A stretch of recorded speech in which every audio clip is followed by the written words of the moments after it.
August 19, 1944. Wehrmacht Headquarters, East Prussia. General Oberst Alfred Jodl reviewed the latest intelligence reports from the collapsing Western Front. His staff had calculated the mathematics of Allied supply lines stretching over 400 miles from the Normandy beaches to Patton's spearheading Third Army. The Americans have outrun their logistics. Patton will halt within days, perhaps hours. No army can sustain such advanced speeds without fuel.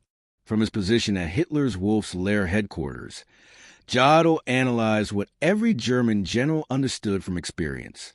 An armored division consumed 150,000 gallons of fuel daily when advancing.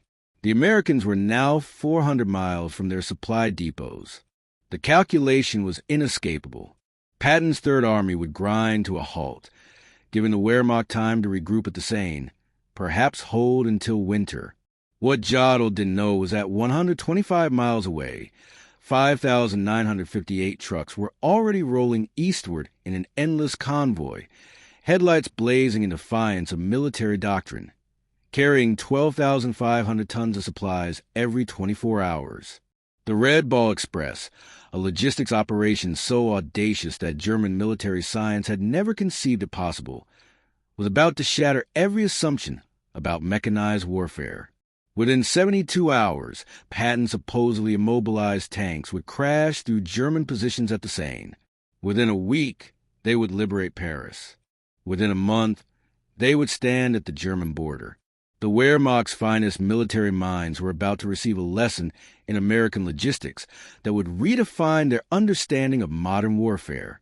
Delivered by 23,000 truck drivers, 75% of them African American, who turned a one-way highway system into the most efficient military supply line in history.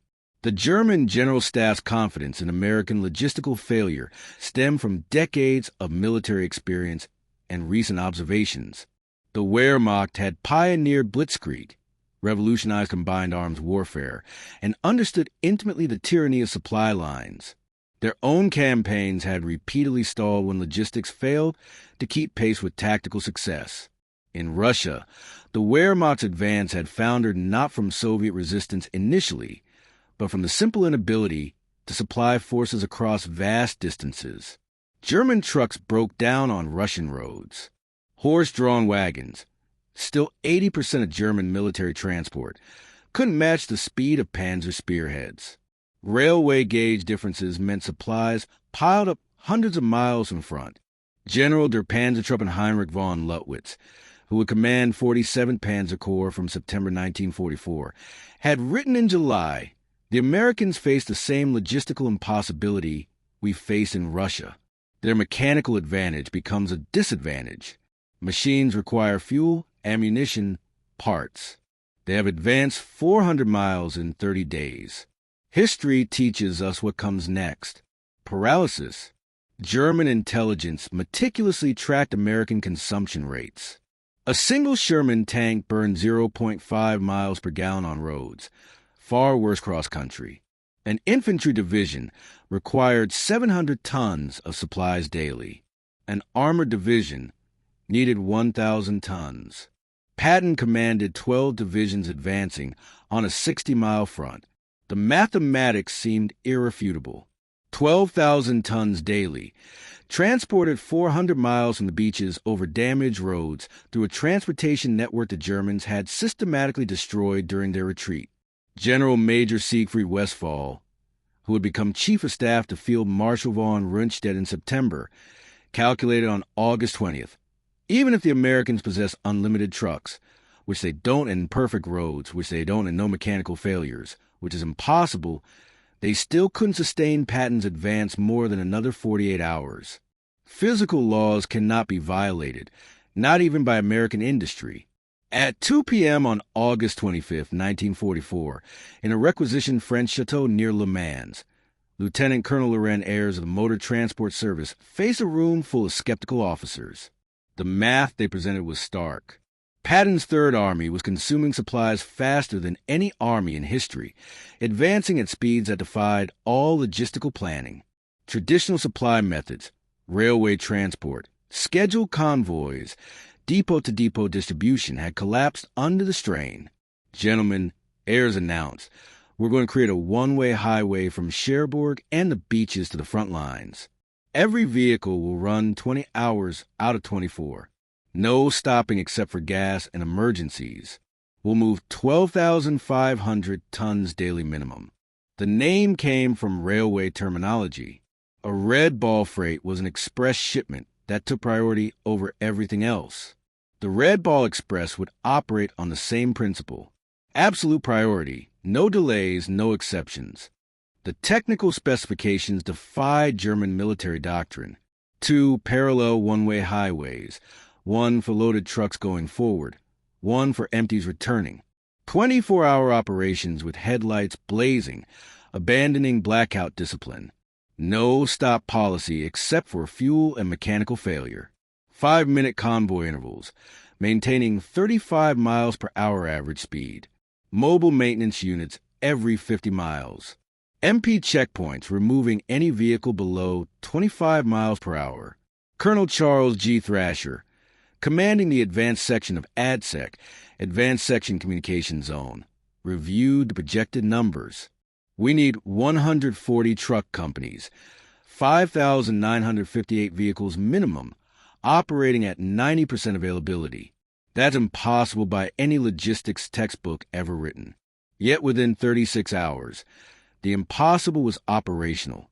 On August 26, 1944, drivers from a 3,916 quartermaster truck company climbed into their GMC CKW 2.5-ton trucks, nicknamed the Deuce and a Half, loaded with 105mm artillery shells bound for Patton's guns at Mellon, 300 miles east.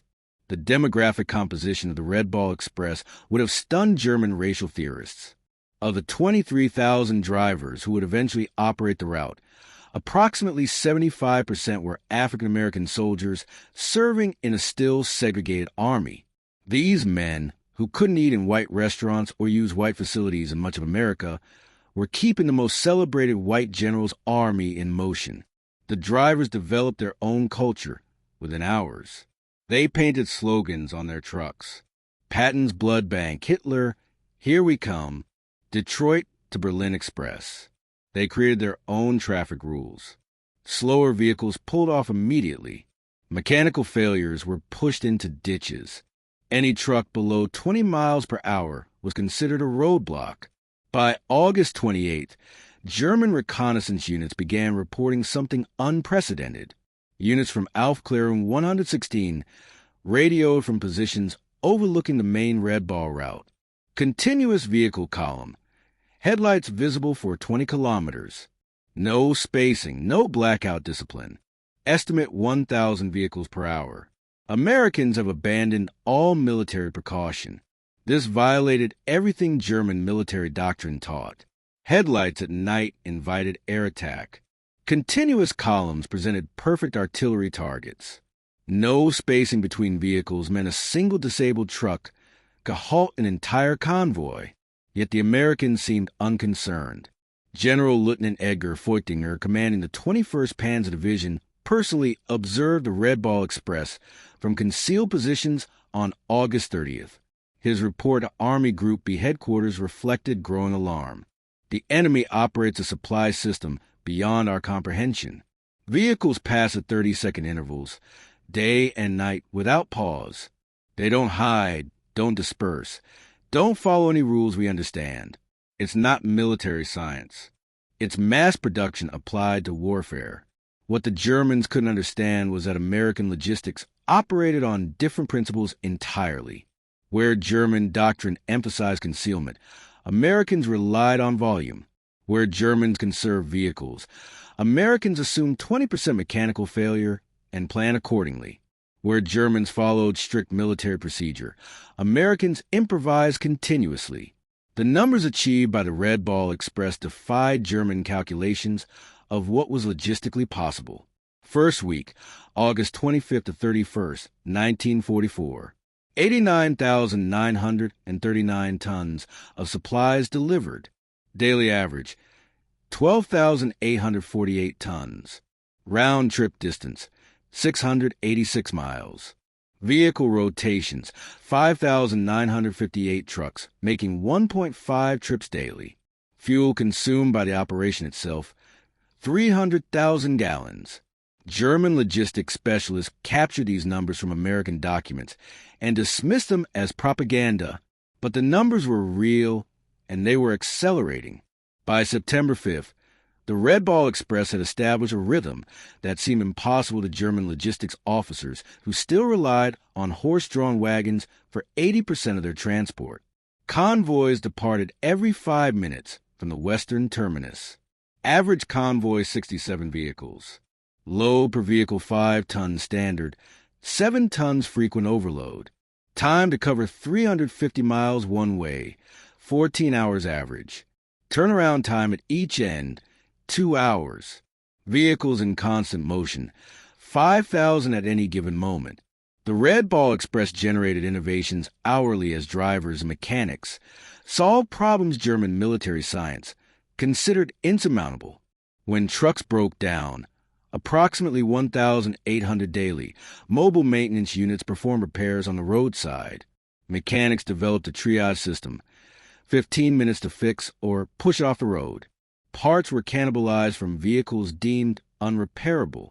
Engines were swapped in 45 minutes using mobile cranes. When the designated Red Ball route became congested, drivers created alternate paths. They commandeered French buses to move personnel and free up trucks for cargo. They borrowed German vehicles, painting them olive drab and pressing them into service. They built bypasses around destroyed bridges, using rubble from bombed buildings as roadbed. The Germans, observing this chaos that somehow produced order, couldn't comprehend it. German logistics doctrine emphasized careful planning, maintenance schedules, and proper procedures. The Americans violated every principle, yet their system accelerated rather than collapsed. The most stunning revelation for German observers was American fuel management. The Red Ball Express consumed 300,000 gallons of gasoline daily just for its own operations, more than many German armies received for all purposes. Yet fuel never ran short. The Americans had created a parallel marvel, Operation Pluto, pipelines under the ocean, laying fuel pipelines across the English Channel. By September 1944, fuel flowed through underwater pipes German intelligence hadn't even detected. Forward fuel dumps were established every 25 miles along the Red Ball route. Tanker trucks ran their own parallel convoy system, ensuring no vehicle waited more than 10 minutes for refueling. General Major Walter Warlimont observed from aerial reconnaissance photographs. The Americans have fuel dumps larger than our entire strategic reserves. They burn more gasoline moving gasoline than we allocate to entire panzer divisions. This isn't war as we understand it. It's industrial overflow. The Red Ball Express didn't just supply Patton's advance. It multiplied its speed exponentially. German military doctrine calculated that an armored division could sustain 20 to 30-mile advance daily under optimal conditions. Patton's division supplied by the Red Ball Express averaged 40 to 60 miles daily for weeks. On September 1st, 1944, the 4th Armored Division advanced 35 miles in morning operations, halted for resupply at noon. Red Ball trucks were waiting with fuel and ammunition, and advanced another 32 miles in the afternoon. The 67-mile single-day advance shattered German defensive planning, which assumed maximum 30-mile daily advances. General Oberst Heinz Uderian, reviewing the reports in East Prussia, initially refused to believe them. No armored force can advance 60 miles daily for a week. Mechanical failures alone prevent it. This is propaganda or misidentification. But intercepted American radio traffic confirmed it. More disturbing for German commanders, the Americans were broadcasting their positions openly without code, supremely confident in their ability to move faster than Germans could react. By September 5th, 1944, German intelligence had compiled comprehensive reports on the Red Ball Express. The implications were catastrophic for Wehrmacht planning. Every assumption about American military capability required revision. The report contained observations that defied German military science. Americans wasted vehicles prodigiously, abandoning damaged trucks rather than repairing them. Drivers operated on stimulants for days, violating every principle of personnel management. No camouflage discipline, making the entire system vulnerable to air attack that never came. Mechanical failure rates of 30% daily, simply overwhelmed by redundancy. Fuel consumption that would bankrupt any European military. Field Marshal Walter models. Response revealed growing desperation. If these reports are accurate, we face not a superior army but a superior civilization. They make no effort to hide because they don't fear us. They waste resources because they have infinite resources. We cannot defeat this with military tactics.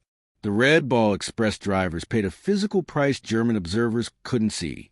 Drivers operated for 72 straight hours, hallucinating from exhaustion and benzodrine.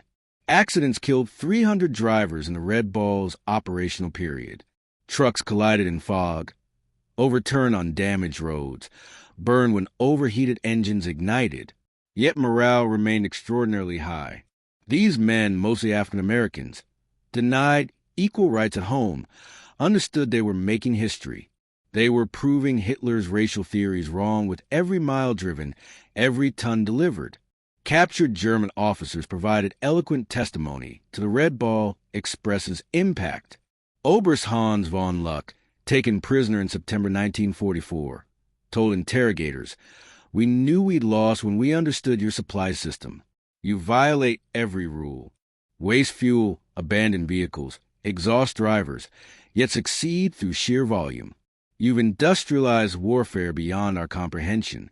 The psychological impact on German forces was devastating. Wehrmacht soldiers could hear American trucks all night, every night. Endless motors, endless supplies. They had 3 rounds per rifle while Americans were bringing millions of rounds. The sound itself became psychological warfare. The vehicles themselves amazed German engineers.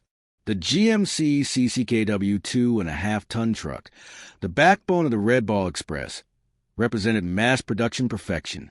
General Motors had produced over 500,000 of these vehicles by war's end, more trucks than the entire German military possessed of all types combined.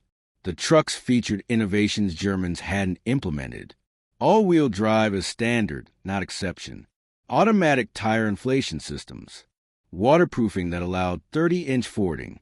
Engines that ran on low-quality fuel without modification. Heaters that actually worked in winter. More stunning was American maintenance philosophy. Where Germans rebuilt engines, Americans replaced them. Where Germans rationed parts, Americans discarded entire vehicles for minor problems. Where Germans had master mechanics, Americans had thousands of competent mechanics who could perform 80% of repairs. As the front moved east, the Red Ball Express adapted with speed that stunned German planning officers accustomed to weeks of preparation for major logistics changes. When the original route to Chartres became insufficient, Americans created Red Ball Express extensions overnight. White Ball Express, Rouen to Paris. Green Diamond, Cherbourg to railroad transfer points. Red Lion, Bayeux to Brussels. ABC Antwerp, Brussels, Charleroi. Each new route was operational within 48 hours of conception. German staff officers required weeks to plan similar operations. The Americans simply painted new markers, assigned trucks, and started rolling. The predominance of African-American drivers in the Red Ball Express created cognitive dissonance for German racial theorists.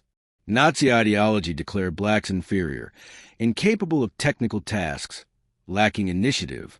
Yet, these drivers were performing logistics miracles that German forces couldn't match. The African-American soldiers understood the irony. They knew what the Nazis thought of them, which made them drive even harder.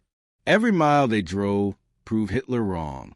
They were fighting racism with truck keys, defeating Nazi ideology through superior performance. Some German prisoners forced to load Red Ball trucks as laborers found their worldview shattered by working alongside African-American sergeants who calculated weight distributions faster than German engineers, who spoke better English than German English instructors, who treated prisoners fairly despite everything Nazi propaganda had told them about racial behavior. The Red Ball Express required infrastructure Germans deemed impossible to create under combat conditions. Engineers built or reinforced 40 bridges, created 15 major fuel depots, established 26 maintenance stations, and constructed 8 temporary cities for drivers. All while the operation was running, the bridge at Mandes had been destroyed by German engineers specifically to halt American logistics. The Wehrmacht calculated replacement would require 6 weeks minimum. American engineers built a temporary bridge in 14 hours, while Red Ball convoys detoured only 8 miles on hastily bulldozed bypass roads. German engineers observed American construction methods with amazement. No planning meetings, no detailed blueprints, just immediate action. They built faster than Germans could destroy, created infrastructure that appeared overnight in French fields. One Red Ball Express achievement particularly stunned German artillery officers: ammunition supply rates that exceeded their highest theoretical calculations. American artillery units fire without restriction, a luxury no German unit had enjoyed since 1942. During the reduction of Metz fortifications in September 1944, the 19 Corps artillery fired 100,000 rounds in 24 hours. The Red Ball Express delivered every round plus 20% surplus. German artillery defending Metz was rationed to 50 rounds per gun per day. The disparity was overwhelming. American guns fired continuously for hours, while German artillery officers calculated that such bombardments required 50 truckloads of ammunition per hour. The Red Ball provided it without pause. The Red Ball Express consumed vehicles at rates that would have paralyzed any other military. By late September, mechanical attrition reached staggering proportions. Average vehicle life 10,000 miles, normal 30,000. Daily deadline rate 30% of all vehicles. Engines replaced 500 weekly. Tires consumed 10,000 weekly. Total vehicles destroyed or abandoned 5,000 plus. Yet the operation never slowed. American production had anticipated such losses. Ships arrived weekly at French ports carrying hundreds of new trucks. Replacement drivers were trained in 2 days and thrown into convoys. German calculations showed Americans destroying more trucks weekly than the Wehrmacht possessed in France. Yet their transport capacity increased rather than decreased. They had achieved something Germans thought impossible: logistics faster than consumption. French civilians along the Red Ball route witnessed American abundance that contradicted years of German occupation scarcity. The psychological impact on occupied populations was immediate and profound. The Red Ball Express drivers, particularly African Americans, often shared their rations with French civilians despite regulations. Every stop, children would gather and drivers would give them chocolate, cigarettes, soap. The contrast with German occupation was stark. Americans gave away casually what Germans had rationed strictly. German intelligence reported the propaganda impact. French civilians now believe American victory inevitable. They cite the truck convoys as proof. Resistance activity has increased 400% along Red Ball routes. The population that accepted our occupation now actively opposes it. In early September 1944, the Red Ball Express faced its greatest challenge. Patton's Third Army had advanced so far that even the Red Ball struggled to maintain supply rates. The round trip now exceeded 700 miles. Drivers were collapsing. Vehicles were disintegrating. German intelligence detected the strain. General der Panzertruppen Asso, von Manschufel, reported September 8th. American supply lines show signs of collapse. Convoy intervals have increased from 5 to 15 minutes. Vehicle speed has decreased. This is our opportunity. But American adaptability again surprised the Germans. Within 72 hours, the Red Ball Express reorganized, created intermediate transfer points, cutting individual runs to 350 miles, implemented driver rotation systems, established 4 maintenance bases, doubled the number of assigned vehicles. By September 12th, tonnage delivery had actually increased.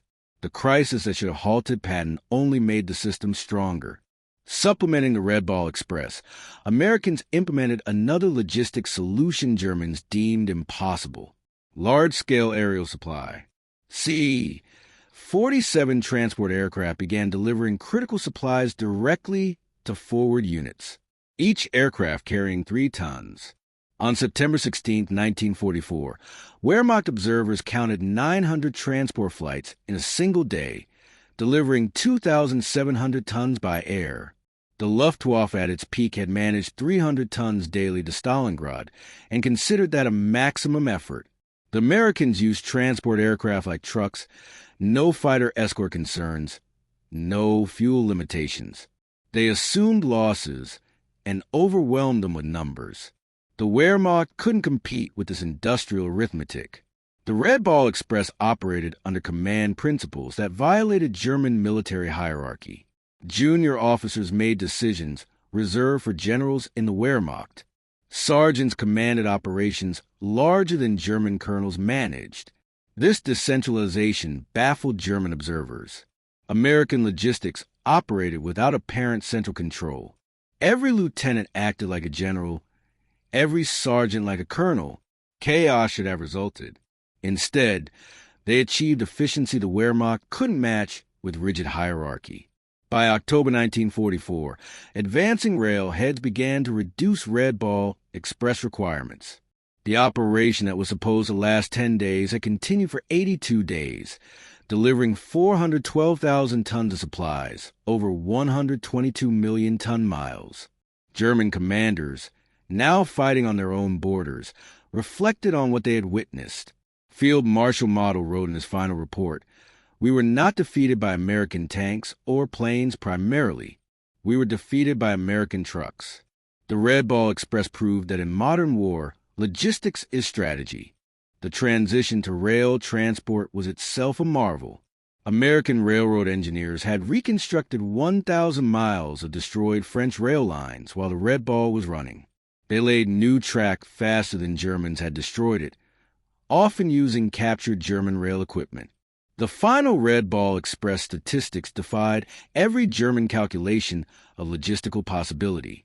82 days of operation, for 112,193 tons of supplies delivered, 222 million ton miles, 5,958 vehicles average, peak 7,000, 23,000 total drivers employed, 700,000 gallons of fuel consumed daily, 40,000 tons of ammunition delivered to Patton alone, 15 million rations transported, 135,000 medical supply tons. Reviewing these figures in captivity, German officers admitted they had calculated American logistics based on European precedent. They had multiplied their best performance by 3 and assumed that was American maximum. They were wrong by a factor 10. Beyond tonnage and distance, the Red Ball Express achieved something more profound. It destroyed German faith in their own military superiority. Wehrmacht officers who had dismissed Americans as soft and mechanically dependent watched those same Americans achieve logistics miracles through determination and industrial abundance. German prisoners of war would stand silent at prison camp fences, counting passing Red Ball trucks. Some wept. They understood what it meant, not just that Americans could supply their armies, but that they could waste more than Germans could produce. They were watching their worldview collapse, one truck at a time. The Red Ball Express forced an unexpected racial reckoning within the American military itself. The operation's success depended overwhelmingly on African-American soldiers who were still segregated, denied equal treatment, and barred from combat roles. General Eisenhower, visiting Red Ball operations in September 1944, witnessed the contradiction firsthand. His aide, Captain Harry Butcher, recorded, "The general stood watching colored drivers who'd been at it for 20 hours straight. He said, 'These men are winning the war as surely as any infantry. We need to reconsider many things.'" The success created pressure for integration that contributed to military desegregation 3 years later. African-American soldiers had proven France what they always knew. Given the tools and opportunity, they would match anyone. The Red Ball was their combat, and they won it decisively. German racial theorists struggled to explain the contradiction. SS racial science publications simply stopped mentioning American logistics operations. The evidence was too overwhelming to deny, too damaging to acknowledge. German military engineers studied Red Ball Express operations intensively after the war. The lessons revolutionized logistics thinking worldwide. Volume overcomes inefficiency. Mechanical redundancy eliminates vulnerability. Decentralized execution enables speed. Standardization multiplies capability. Human endurance has limits, but they're higher than assumed. General Franz Halder, former chief of the German General Staff, wrote in 1950, "The Red Ball Express proved logistics determined strategy, not vice versa." Americans understood this. We learned it too late. Among the 23,000 Red Ball drivers, individual stories of heroism emerged that Germans found incomprehensible within their military framework. These were verified accounts from military records. Corporal John L. Houston drove continuously for 48 hours, delivering ammunition to the 2nd Armored Division at Cambrai, falling asleep at the wheel 3 times, but continuing after being revived by other drivers. Private Booker T. Washington's truck caught fire from overheated brakes while carrying medical supplies. Instead of abandoning it as procedure required, he drove the burning vehicle 2 miles to a field hospital. Jumping out as flames reached the cab, the supplies saved wounded soldiers from both armies. These stories, multiplied thousands of times, revealed American military culture to observing Germans. Individual initiative, calculated risk-taking, and mission accomplishment over regulatory compliance. Desperately, German forces attempted to create their own version of the Red Ball Express in late 1944. Operation Greif during the Battle of the Bulge included plans for captured American trucks to create German supply lines. The effort failed immediately. German drivers couldn't maintain American speeds. German mechanics couldn't repair American equipment fast enough. German fuel supplies couldn't sustain the consumption rates. Most fundamentally, Germans couldn't replicate the American attitude of unlimited resources. Oberst Otto Skorzeny, commanding the operation, reported, "We captured 50 American trucks. Within a week, 30 were deadlined. Americans would have replaced them. We tried to repair them. That difference explains our defeat." The winter of 1944 to 45 provided the Red Ball Express's ultimate test. Freezing rain, snow, and ice should have stopped wheeled transport. German doctrine stated wheel logistics became impossible below -10 degrees Celsius. Yet, the Red Ball Express continued. Drivers wrapped chains on tires, poured alcohol in radiators, and kept rolling. Speeds dropped from 35 to 15 miles per hour, but tonnage delivery continued. German observers reported ice-covered convoys moving through blizzards that had stopped panzer divisions. The Americans had created a logistics system that functioned regardless of weather, terrain, or enemy action. It wasn't elegant or efficient by German standards, but it was unstoppable. In May 1945, captured German logistics officers were required to study Red Ball Express operations for historical records. Their conclusions were unanimous and devastating to German military pride. General der Infanterie Friedrich Schultz summarized, "The Red Ball Express represents warfare we never imagined. Americans created a temporary civilization. Thousands of men, thousands of vehicles, millions of tons of supplies that existed only to feed armies, then dissolved when no longer needed. We built permanent infrastructure over years. They created superior temporary systems in days." The most insightful analysis came from General Heinz Guderian, father of German armored warfare. "We invented blitzkrieg, but never solved its fundamental limitation, logistics. Americans solved it through industrial excess we deemed impossible. The Red Ball Express was not a supply line, but flowing river material that drowned our forces. The Red Ball Express cost the United States approximately $100 million in 1944. Vehicles destroyed, fuel consumed, roads destroyed, French claimed for damage. German staff officers accustomed to managing scarcity found the figure incomprehensible. Yet Americans considered it cheap. The operation enabled the capture of 400,000 German soldiers, the liberation of France, Belgium, and Luxembourg, and shortened the war by an estimated 6 months. Each day of war cost America $250 million. The Red Ball Express paid for itself in a single day of shortened conflict. Lieutenant General John C.H. Lee, commanding logistics for the European theater, stated, "We wore out 5,000 trucks and 23,000 men to destroy the German army in France." In any previous war, that would be catastrophic losses. In American industrial war, it's acceptable overhead. An unexpected consequence of the Red Ball Express was the revolutionary impact on post-war civilian logistics. Thousands of drivers returned to America with experience operating the world's largest transportation network. These veterans founded trucking companies, designed interstate highways, and created the modern American logistics industry.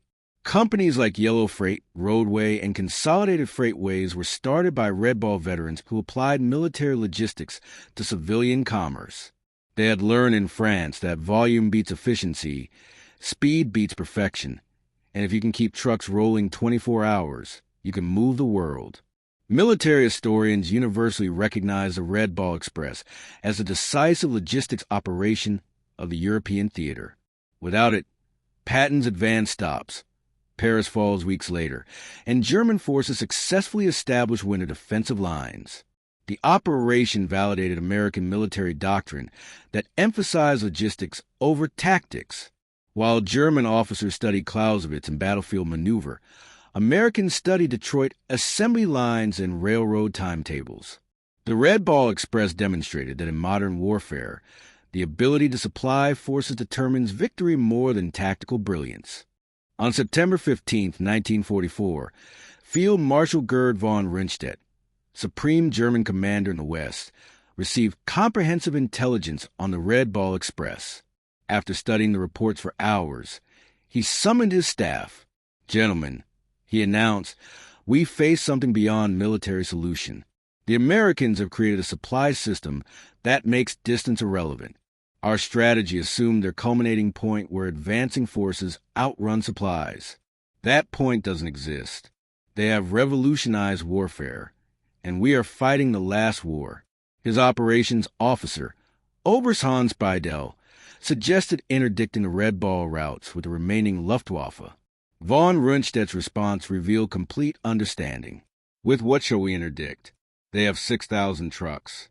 If we destroy 1,000, which we cannot, they'll replace them in a week.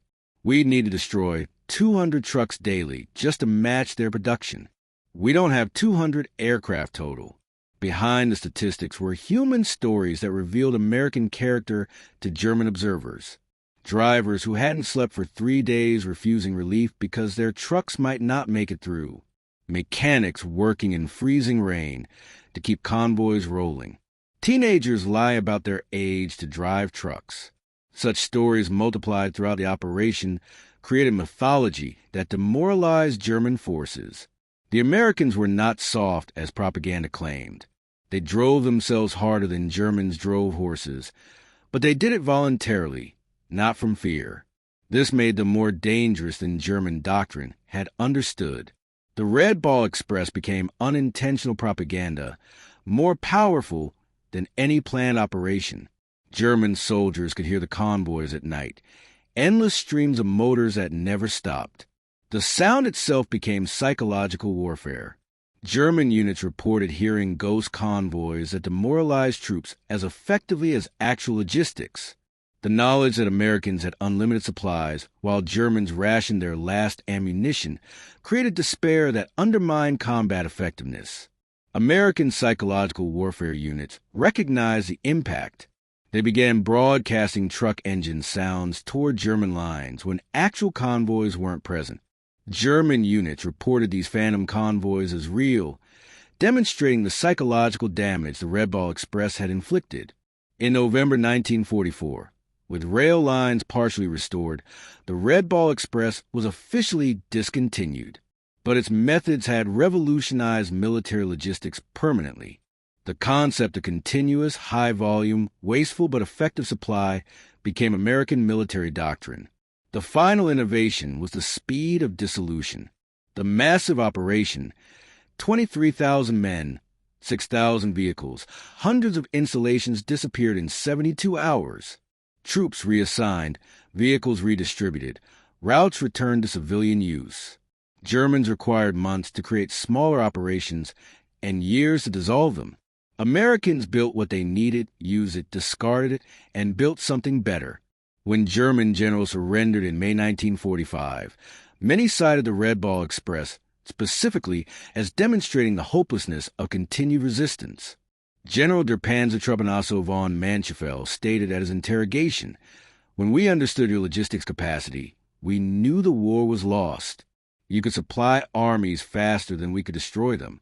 The Red Ball Express was a weapon against which we had no defense. Field Marshal Albert Kesselring, among Germany's most competent commanders, was asked what most surprised him about American forces.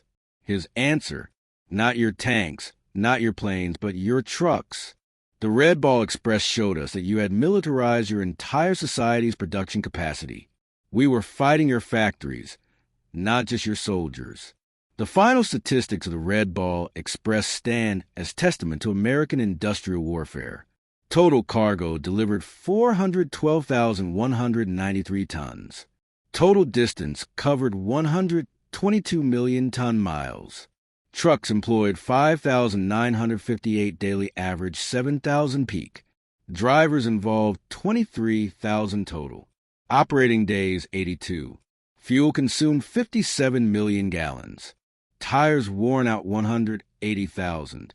Vehicles destroyed 5,000 plus. Cost $100 million. German divisions defeated through supply advantage 47. Estimated war days shortened 180. These numbers tell a story that transcended military operations. They represent the moment when warfare changed forever, when industrial capacity became more important than tactical brilliance, when logistics determined strategy rather than serving it. In 1994, on the 50th anniversary of D-Day, the United States Postal Service issued a commemorative stamp honoring the Red Ball Express at the National Postal Museum in Washington, D.C. The ceremony recognized the operation that had been overshadowed by combat operations, but proved equally decisive in Allied victory. Veterans who attended spoke of their pride in an operation that proved American industrial might and individual determination could overcome any obstacle they had driven through exhaustion, through mechanical failure, through weather that stopped armor. They were black soldiers, mostly segregated, discriminated against, denied recognition during the war, but they had delivered victory at 35 miles per hour. The Red Ball Express proved that in modern warfare, logistics is not support. It is the main effort. The operation demonstrated that industrial democracy could mobilize resources on a scale that totalitarian efficiency couldn't match. German generals who had laughed at American logistics were silenced by 6,000 trucks delivering 12,500 tons daily across 700 miles of liberated France. They had assumed Americans would follow European precedent, conserve resources, advance cautiously. Instead, Americans created a logistics tsunami that drowned German forces in Allied abundance. The operation's success came not from military genius, but from American characteristics Germans never understood: industrial excess, mechanical aptitude, improvisational skill, and most importantly, the initiative of individual soldiers who made independent decisions that in the Wehrmacht would require field marshal approval. In his memoirs, General George S. Patton, whose Third Army was the primary beneficiary of the Red Ball Express, wrote the ultimate tribute. The truck drivers of the Red Ball Express deserve as much credit for the defeat of Germany as any combat unit.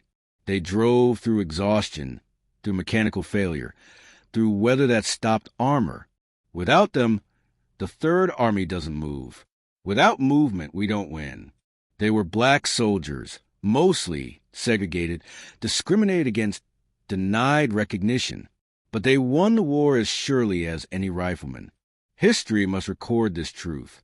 That truth stands as a final testament to the Red Ball Express. 23,000 mostly African-American drivers operating 6,000 trucks on a one-way highway to victory achieved what German military science declared impossible. They supplied advancing armies faster than physics should allow, maintained tempo beyond human endurance, and proved that in modern warfare, the side with the most trucks beats the side with the best tactics. The German generals had laughed at American logistics, dismissing it as wasteful, undisciplined, impossible to sustain. 82 days later, those same generals surrendered to armies supplied by the Red Ball Express, finally understanding that American trucks had defeated German tanks, that industrial abundance had overwhelmed military excellence, that logistics had become strategy. The Red Ball Express ended on November 16, 1944, but its impact echoed through military history. It proved that in the industrial age, victory belongs not to the bravest soldiers or brightest generals, but to the nation that could deliver the most supplies, the fastest, the farthest. The German generals who laughed at American logistics in August 1944 signed surrender documents in May 1945, defeated by 23,000 truck drivers who revolutionized warfare at 35 miles per hour. Their story deserves its place among the great military operations of history. Not because it was elegant or efficient, it was neither, but because it worked. The Red Ball Express kept Patton rolling, kept the Germans retreating, and proved that in modern war, the convoy of trucks matters more than the column of tanks. The highways of France still bear the scars of the Red Ball Express, ruts worn by overloaded trucks, bridges hastily repaired, roadsides littered with abandoned vehicles. But the greatest monument to the operation is the speed of Allied victory. Every day the war shortened saved thousands of lives. The Red Ball Express shortened by months. In the end, the German generals who laughed at American logistics learned the hardest lesson of modern warfare. Amateurs talk tactics, professionals talk logistics, and Americans talk trucks. The Red Ball Express was America talking very loudly indeed in the roar of 6,000 engines that never stopped, carrying democracy and destruction at 35 miles per hour down a one-way road to victory. The last word belongs to a German officer whose name is lost to history, quoted by a Red Ball driver at the 1994 commemoration. Standing beside a road in Belgium, watching the endless convoy of American trucks, the officer said in accented English to his captors, "We prepared for everything. Your tanks, your planes, your ships. We never prepared for your trucks. How do you defeat an enemy who has more trucks than you have soldiers?" The answer rolled past him at 5-minute intervals, driven by exhausted Americans who were rewriting the rules of warfare one delivery at a time. The Red Ball Express had made logistics into strategy, supply into victory, and trucks into the most decisive weapon of the European war. The German generals stopped laughing when they understood this truth, but by then Patton was already at their gates, supplied by the greatest logistics operation in military history.